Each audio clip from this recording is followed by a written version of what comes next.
Assalamualaikum warahmatullahi wabarakatuh. Saya Yanti Komarawati, mahasiswi Fakultas Pendidikan Ilmu Sosial Bahasa dan Sastra, Program Studi Bahasa dan Sastra Indonesia, Institut Pendidikan Indonesia Garut, akan mempresentasikan salah satu mata kuliah, yaitu psikolinguistik, dengan dosen pengampu Ibu Nina Hasana, MPD. Baiklah saudara, pada kesempatan ini saya akan membahas tentang perkembangan bahasa anak.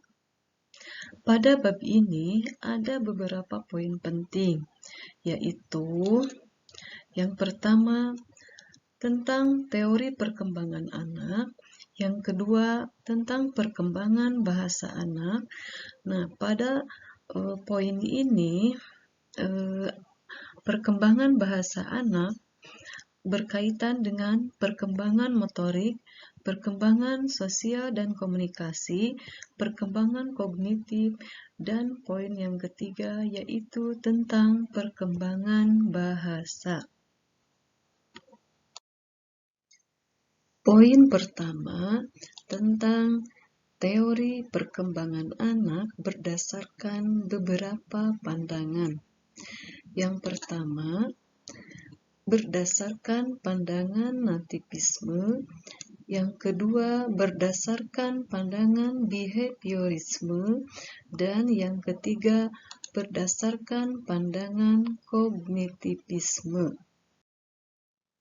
Untuk lebih jelasnya, mari kita simak sama-sama. Pandangan nativisme. Nativisme berpendapat bahwa selama proses pemerolehan bahasa pertama, kanak-kanak atau manusia sedikit demi sedikit membuka kemampuan lingkungannya yang secara genetis telah diprogramkan.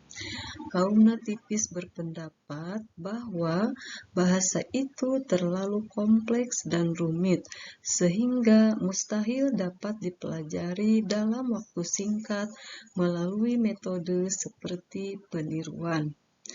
Chomsky melihat bahwa bahasa itu bukan hanya kompleks, tetapi juga penuh dengan kesalahan dan penyimpangan kaidah pada pengucapan atau pelaksanaan bahasa. Menurut Chomsky, bahasa hanya dapat dikuasai oleh manusia. Binatang tidak mungkin dapat menguasai bahasa manusia. Menurut Chomsky, anak dilahirkan dengan dibekali alat pemerolehan bahasa atau language acquisition device. Teori kedua berdasarkan pandangan behaviorisme.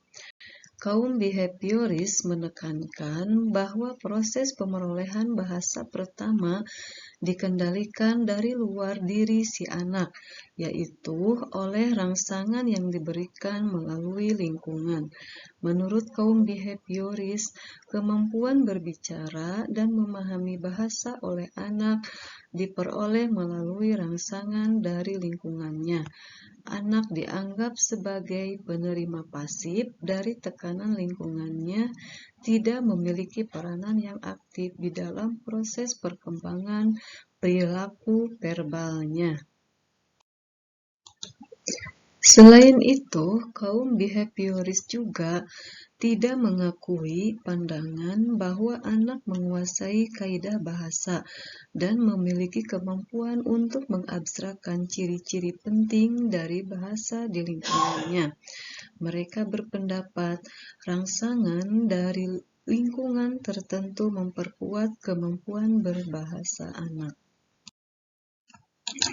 Teori ketiga berdasarkan pandangan kognitivisme. Jean Piaget menyatakan bahwa bahasa itu bukanlah suatu ciri alamiah yang terpisah, melainkan salah satu di antara beberapa kemampuan yang berasal dari kematangan kognitif. bahasa distrukturi oleh nalar, maka perkembangan bahasa harus berlandas pada perubahan yang lebih mendasar dan lebih umum di dalam kognisi.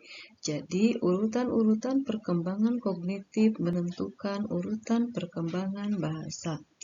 Chomsky pernah menyanggah konsep kognitivisme dari Piaget ini. Beliau menyatakan bahwa mekanisme umum dari perkembangan kognitif tidak dapat menjelaskan struktur bahasa yang kompleks, abstrak, dan khas itu.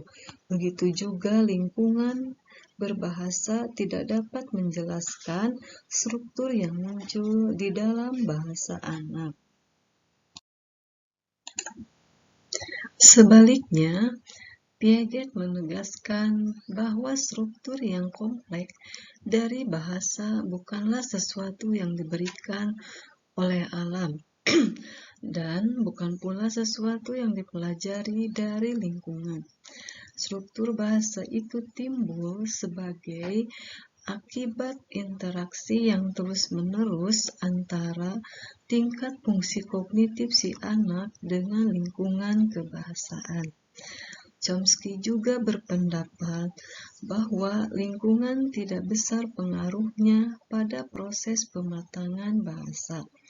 Maka, Piaget berpendapat bahwa lingkungan juga tidak besar pengaruhnya terhadap perkembangan intelektual anak. Perubahan atau perkembangan intelektual anak sangat tergantung pada keterlibatan anak secara aktif dengan lingkungannya.